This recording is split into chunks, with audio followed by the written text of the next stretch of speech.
The holiday season once again is upon us, and the age-old debate is also upon us. Is Die Hard a Christmas movie? Whether or not Die Hard is a Christmas movie, it just never goes away. Seems like we're going to be stuck with this for all time. Or will we?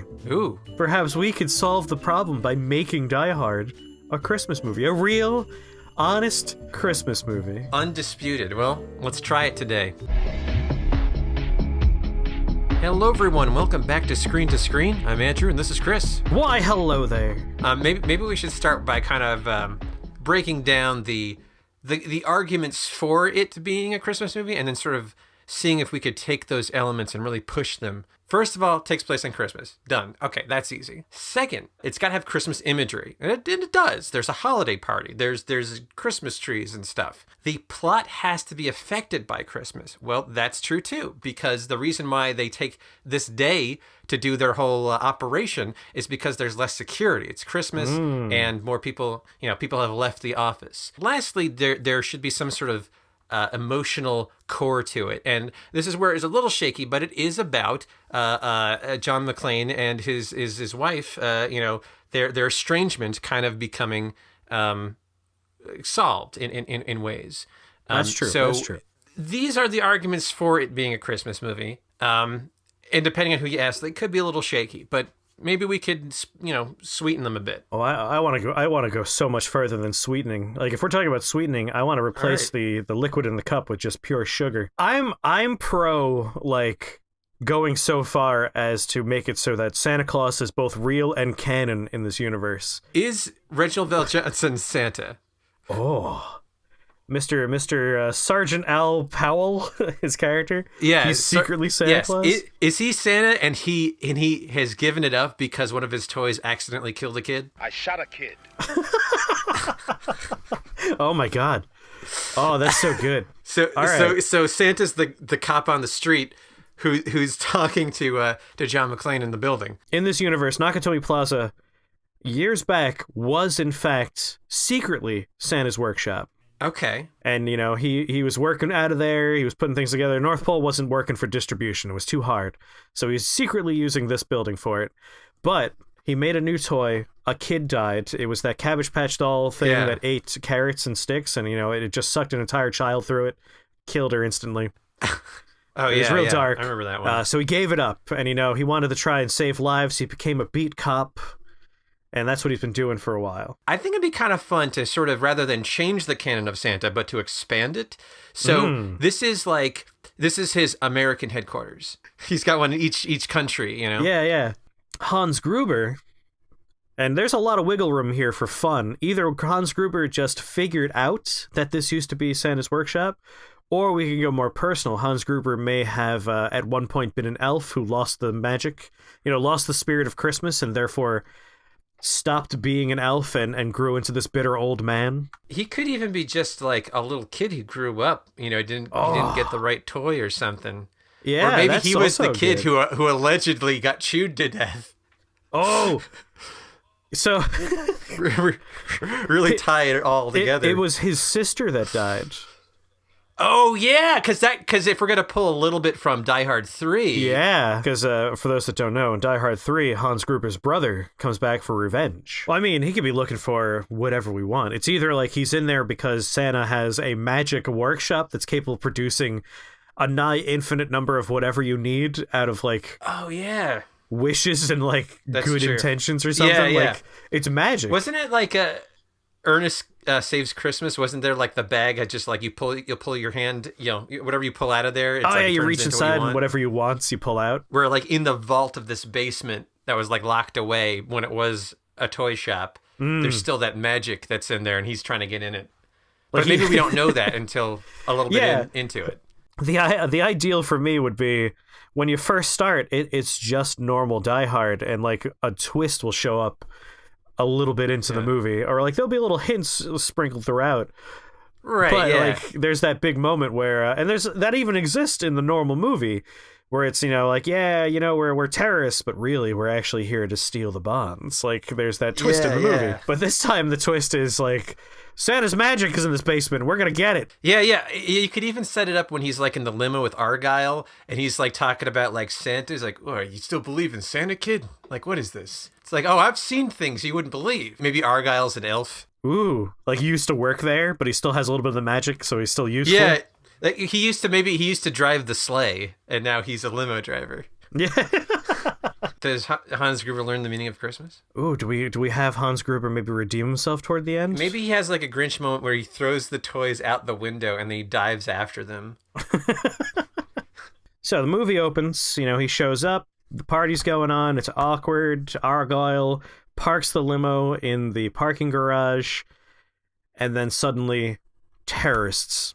Argyle is trapped in the parking garage, just like in the original movie. John McClane is not known to the terrorists. He's hiding away like before. And this is where the first major event happens. This is when people find out this is a different Die Hard now.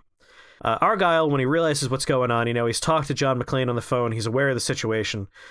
The audience now finds out Argyle once was an elf for Santa's workshop, and he knows that in this parking garage there are security measures. And he goes and he hits the button that alerts Santa Claus to this situation. Thus, Powell's now aware. There's no longer throwing a body on his car. Now Powell just outright knows there's trouble at Santa HQ. What's important, though, is when he tries to activate the security, it doesn't work because Santa's workshop shut down. So he has to do the unthinkable. He has to turn it back on. And this building that, by all outside appearances, is just a normal, high-rise office building, at a flick of a secret switch, turns into a magical winter wonderland of, like, Christmas-themed everything. Conveyor belts are magically serpentining through the walls. Yep. There's candy canes toy and holly shoots. berries and Yeah. wreaths. Yeah. There's magic everywhere. It turns into a children's imagination of what Santa Claus's workshop would be. I think it would be kind of fun for Hans Gruber to be all aware of this. Like, he is like bought into this aesthetic. Like, this is his plan. He's the villain, and we have the hero who is like, oh, Santa isn't real, whatever. Like, what is this like goofy holiday stuff? And the way, like, I think by the end, John McClane is like embraced the holiday spirit and everything. But like, I just think it's fun to have a villain who's already there, but enjoys it in this sort of like creepy way it's not supposed to be enjoyed. Like, he's aware of the Christmas magic to the point where, like, he's able to utilize it, so to speak. Yeah, but yeah. he's cynical exploiting and broken about it. Yeah, he's exploiting it.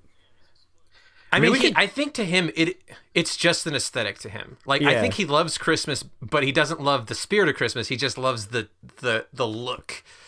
Whereas John McClane is a decent guy, but he's just kind of like put off by the festivities. I think that's Yeah. kind of a fun angle. Like, the Christmas magic isn't really in Bruce Willis' spirit, even though he's a good guy. Whereas Hans Gruber, the Christmas magic's there because that Christmas magic killed his sister. Well, I would say that the Christmas magic isn't in Hans Gruber. He's got it at a very superficial level. He just knows he's done the research, Yeah. Like he is very knowledgeable about this, and he knows if you could fake a good spirit, then you're going to get what you want. Whereas Bruce Willis, not so much into the whole concept of festivities, but like he's willing to put in the effort to be a good guy.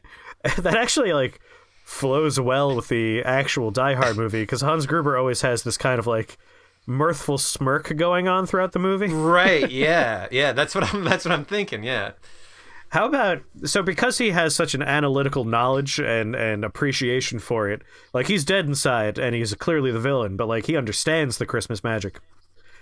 Oh, yeah. So, like, for Bruce Willis, a lot of this is, like, ephemeral. Like, he doesn't quite understand what he's seeing, and he can't really interact with it, but Hans Gruber, like, he could pick up one of these candy canes and, like, wallop someone with it.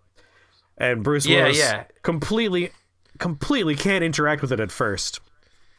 He knows how to use the toy machines and stuff. Yeah, it's like, Bruce Willis can get the drop on him and, like, take a shot, and Hans Gruber is just smirking there, standing behind, like, a Christmas pillar, and the bullet just harmlessly embeds itself in candy.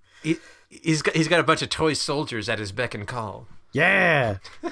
He has the nutcrackers walking around, looking to crack some nuts. Yeah. Oh man, we gotta have a nutcracker battle in this. Oh, you got I'm it. trying to think of all the things that make people think Die Hard is not a Christmas movie, and I guess the violence is part of it. Oh, you know what? That's true. We could instead like have the fun toy factory-esque situation lead to non-violent takedowns. You know, Yeah, people could be they're wrapped up in bubble wrap. They could Right, be yeah. trapped in candy cane little jail cells and stuff. Like, it could definitely make it non-violent. Argyle hits the switch. Everything becomes magic and Christmassy. They're all confused, his dudes, his henchmen. And of course, all the Yeah. hostages have no idea what's going on. Bruce Willis certainly doesn't know what's Right. going on. But Gruber, he's got all of this under control. All he says is, you know, I see we're moving ahead of schedule. So it's basically Die Hard, except Argyle alludes to the fact that he's an elf, but we don't believe him yet as an audience. Yeah, in Act 1, he's making jokes about, you know, oh, I understand Christmas. Let me tell you, I understand Christmas better than most. I used to be a part of Christmas if, well, I won't get into it, but I was pretty close to the heart of the experience. I think it'd be very funny if it's like very obvious to the viewing audience that he is an elf. He keeps making these like coy allusions, and John His pointy McClane ears. John McClane keeps brushing him off. Yeah. Like Argyle's wearing a hat, and his hat comes like, "Oh no, my pointy ears have been exposed." And John McClane's like, "Yeah, whatever." Like we're very aware as a viewing audience that this guy's definitely an elf. Yeah. But John McClane is just in every way not aware of it. He's just like, he's so not in the Christmas spirit. He's and Argyle like wants him to know. He's trying to, you know. John McClane's in the back drinking a coffee, and then, you know, Argyle's in the front with a very elaborate cup of hot cocoa with candy canes coming out, whipped cream all the way up there. So we get past that part. He goes to see his wife at the Christmas party. The whole, you know, Hans Gruber shows up, and he's a Christmas guy. Like, he is. I think this is where we diverge a bit from the Hans Gruber. It's still basically the same character, but he's like, he's just like in that aesthetic, and it's like, it's like a source of power for him. The switch gets flipped, and the whole place turns into Santa's workshop, and now he's like in his element because like this is what he's been preparing for his whole life, and he wants to get into the basement, into that vault to get like the magic. The Santa magic, because he knows the way to get to it. Like he has researched this. It doesn't belong to him because it's supposed to belong to the nicest person, whatever. Maybe it's like a Charlie and the Chocolate Factory sort of situation. If he gets to the bag, like if we're going to steal from Ernest Saves Christmas, I feel like that's a little bit, because that wasn't like the whole point of the movie was the bag. Like this could be, you know, the magic Christmas bag. It's sort of like the, you know, the ring, you know, it's like too much power. Yeah. And Hans Gruber could want it. You could take over the world with that thing, you know. Yeah, you could do anything you want. It doesn't. You could make, you know, anything. You want to hair your jet? It's in the bag. Once he gets that bag, it's game over. And so John McClane has to first believe in it, and then he has to stop him from getting it. Like at first, he's just in it to save his wife. But then like he realizes maybe like that's the like the end of Act 2 is like he saves his wife. She's safe. She's like on the ground or something. Like I don't know. There's like a chute or something that she's safe now. But now it's like, now I got to save Christmas. You know. You know, now that he's learned, like, you know, there's more at stake. Powell opens the trunk, takes out the Santa suit, and it's like, John, you got to do what I can't do anymore. You got to suit up.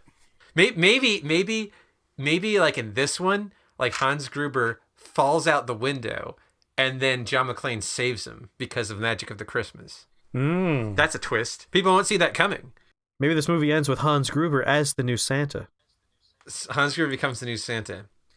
Question is, how do we get to that point? Like, if they're still fighting right before the end, where's that last push? You know, he has to earn that, doesn't he? He does. I feel like we need some beats along the way where like he starts cracking, you know, his facade He starts to feel a little bit. And that way, at the very end... The easiest way to do that is if there's a bigger baddie, sort of like, when Darth Vader throws the Emperor down the pit, I feel like that's not too hard to do. Yeah. Like, we have a variety of colorful terrorists that are secretly bank robbers. In this case, they really thought they were here to rob a bank. He's been lying to them. They don't know what's going to be happening. Okay. So you're going to have people that are pissed that they're not making a big paycheck here. They could easily gang up on Hans Gruber toward the end and be like, nah, man, we're going to take this thing. We're going to make money with it. We're going to make weapons with it. We're going to do some bad stuff here. I think we've set this up. It's got to tie back to his sister that got chewed to death by the doll, right? Yeah. Like, what would she have wanted? Would she have wanted this? Like maybe there's like a moment like that. That kid, Hans Gruber as a child, his sister's not doing well. She's ill. He writes his letter to Santa. Like, please make my sister better again. But it turns out she secretly had a note that was like, Santa, please help my brother be strong and help him be happy. And the fact that, Gruber grew up to be this twisted, angry guy made Santa feel like he failed that kid, and that's why he hung up the suit. It's not so much that a kid died. But what I was thinking, just like for a moment, and I'll see if this goes anywhere, it isn't that his like sister got eaten by a toy. It's that like his parents were getting a divorce and he asked Santa to get them back together. And the parallel of John McClane coming back together with his wife kind of like is like a thematic echo of that. And when and like he's at first like jealous of them, but then he like learns that like it kind of ties in. Yeah, that's way more thematically on point. And so when his parents don't get together, he's like, Christmas is just commercial. It is just the decorations. It's not about love because my parents hate each other. Yeah. That's how he becomes like so jaded. And like, he kind of becomes the embodiment of the falseness of the holiday. I mean, why don't we mix the two together? Okay. The parents got divorced after the death of the sister. It could be as a direct result. I mean, the death of a child breaks marriages. A family drama now. Like it's really getting grimmer. Like for some reason, those two things by themselves is like bad, but together, getting a divorce because a child died, that's like darker than, like for some reason the combination is darker. Yeah. I'm not saying let's not do it. I'm just like, I'm surprised. Like, I'm just noting that where it's like, oh yeah, the kid got eaten to death. That's funny. Or, oh, the parents got divorced. Oh, that's a trope. And now it's like, oh, that kind of reminds me of like Hereditary. A little bit. But it ties Santa into the Gruber storyline. It lets us have the divorce mirror held up for Gruber with McClane trying to get back together with his wife. Things got really bad for this kid. Yeah, and it really justifies him being evil. Like, he's been through some tough stuff. It's not his fault, This is a series of events, and he had to choose someone to hate, and he chose Santa Claus and the concept of Christmas. He just saw it as this big commercial facade. Yeah, and he's learned to lean into that facade. If you can't beat him, join him, sort of thing. Yeah. Like he loved Christmas as a kid. He believed in everything, the spirit of love can fix any problem. And then like all that stuff happened. And then like now he's sort of, he realizes like, oh, this is just like manipulation. That's all it is. Yeah. And now I could use that to manipulate other people. Movie opens. John McClane's in the limo. He's on his way to try and talk his wife into getting back together. But he clearly is coming at it from like a cynic's angle. He's not coming at it from like a loving angle. They arrive, he goes inside. Argyle goes in the basement, the parking garage, not the basement. Yeah. And he starts jamming out to Christmas carols. In the movie originally, he's in there jamming out to like just fun music. No, it's Christmas carols this time, baby. John McClane's going in there. He's trying to talk to his wife. And of course, what happens? Hans Gruber strolls in wearing the most disgustingly ugly Christmas sweater, along with his merry gang of thieves who are all convinced they're here to rob a bank under the guise of terrorism. Yeah. Whole building gets locked down. Things are going the way you expect. Argyle hits the emergency button to contact Santa and activate the workshop. And Hans Gruber gets his little smirk and he goes, "Oh, I see we're ahead of schedule then. Ho, ho, ho." All of his henchmen are very confused, and this is where we start our little divide between him and the henchmen, because they're like, "What the hell's going on?" And Gruber's just like, "Oh, we were never here for money.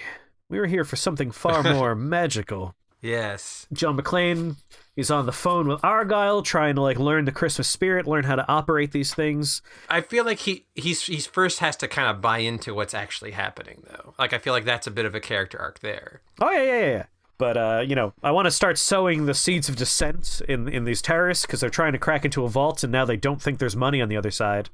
So every time Gruber's not there and it's just a couple of them, you start getting those, I don't think this is working out for us. I think we're just helping this guy with his thing. We need to look out for us.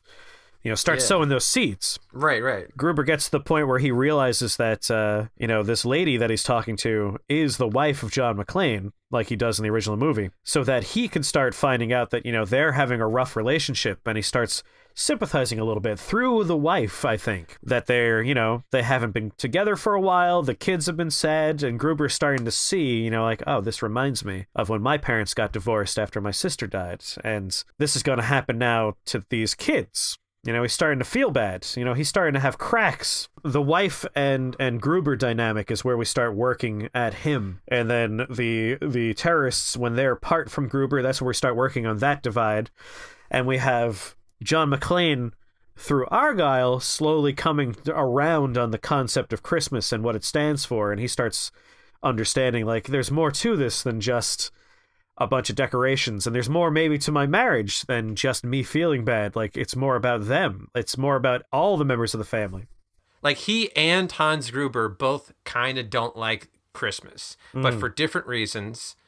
Or they both have had the same sort of epiphany that, oh, it's just a bunch of decorations, whereas John McClane is sort of doesn't really believe that, because he's got a loving family, whereas Hans Gruber, he's dead inside, and he's bought fully into it, and he's exploiting it. Yeah. So the hero and the villain have the same sort of core belief, and they are coming at from different angles. Hey, it dawns on me, we don't have much for Powell going on right now, and a moment can be where McClane realizes that he's talking to this character, Argyle, who is an elf. He was always deep in the machinery of Christmas, and he loves the aesthetic of it. He loves the feelings that are associated with it, but he's never been part of the human-facing side of Christmas. It's always been in the guts of Christmas, deep in the machinations of it. Whereas Santa was always the public-facing entity. He's the one that brings the presents. He sees what happens to these people. Yeah. We need Powell to maybe be the one who's going to help John McClane come around on the familial side. But, Argyle can be the initial, Christmas spirit helper, but it's not enough. And that's where Powell swoops in when he shows up, and he's like, what's the situation? So, all right, I think I can kind of see how the rest of this is going to unfold. I mean, there's going to be a lot of die-hard kind of things, sneaking around, them trying to get into the vault. Basically the whole Act 2 kind of writes itself until we get to the big emotional ending, I suppose. Yeah, I think the major changes are going to happen around then, specifically toward Act 3, because at some point, Gruber's going to give his little backstory, probably during a heartfelt moment talking to the wife. And it's oh, that's why we've been seeing these little moments of emotion with him, and that's what his plan is. And unbeknownst to him, one of the terrorists overhears this, and they now have confirmation that their boss isn't here to get money. It was for something stupid as far as they're concerned. So Gruber's in a situation where maybe he has to try and protect John McClane's wife's life. I got to give her a name, goddammit. She has one because she's an actress in this movie. Holly, I believe. Holly, yes. Holly. Yeah. Maybe Gruber's put in this position where he's protecting her life because the terrorists are well, let's just fucking kill her. That'll show him. Show the man in the toys shoot who's boss. When Hans Gruber's dangling from that roof, he's not dangling alone. He's dangling with Holly, and he makes the sacrifice to save Holly. Oh, He makes that okay. choice. He still gets to fall off the building then. We could also have it so that Gruber doesn't die, and he does in fact take on the mantle of Santa because he's grown so much. And the way we have that happen is Argyle. God damn it! The way we do that is Argyle. God damn it! Say his name right. Bursts through the wall in Santa's sleigh, and Gruber lands on the cushy, big old pillowy red sack. If we want to have that uplifting Christmas ending. I think we absolutely have to go with the uplifting ending. I kind of like it. I like the idea that like that limousine the whole time, it was secretly Santa's sleigh. Yeah, I like that. And I like the idea that Hans Gruber is willing to sacrifice his life, but doesn't have to. I feel like that's a very good Christmas ending. He gets saved by the magic of the Christmas, by Argyle's sleigh. And then maybe Santa seeing that, Reginald Johnson as Santa we're going with the Sergeant Santa. It's sort of like now he's saved a kid. He saved the brother. Yeah. So maybe it isn't Argyle. Maybe it is Santa. I kind of like the idea of after Gruber gets saved by Santa, and they have that moment, and Gruber goes, So you're back. Santa Claus is back. And it's like, oh, no, kid. I'm too old for this job. I need you to be Santa. Then he passes the mantle on. He passes the sack along. And I think they all have to have a Christmas dinner together. Oh, yeah. Do we have a movie? Did we do it? I think so. I actually like it more than I thought I was. Yeah. I was a little concerned when we started because I just thought like, all right, so Reginald Johnson, Santa, and Hans Gruber's The Grinch, and the movie's the same. But I think we kind of twisted it a little bit. We kept most of Die Hard, but I think giving it that warm ending really kind of. I think that's what it was. We had to have a warm ending, but then we had to build the story to get us there, and I think that's kind of what this process was. I think what made this more of a good movie than our original, we're just gonna cynically pump out another Christmas movie like the actual studios do, is when it all came together and we ended up making it so Gruber has a past with a divorced family, and it ties into the storyline of McClane and his estranged wife, and there's actual heart and soul now. I mean, the original movie has that going on a little bit, but now there's Christmas heart and soul. It's more of the forefront, that's what the people want. That's what the naysayers want. So we gave it to them. We truly made this a Christmas movie now. All right, well, we've done it. Thanks for listening. If you got other ideas for whatever, just let us know in the comments. Yeah. Give us what you want to see, screen to screen, be it a video game or a movie or just a weird concept. We love doing these. We'll see you next time here on the Screen to Screen. I'm glad this idea worked out because my secondary idea was going to be Hans Gruber was secretly Krampus the whole time. Oh yeah, I mean that could work. Like the German accent and everything. Yeah, that's where I was leaning.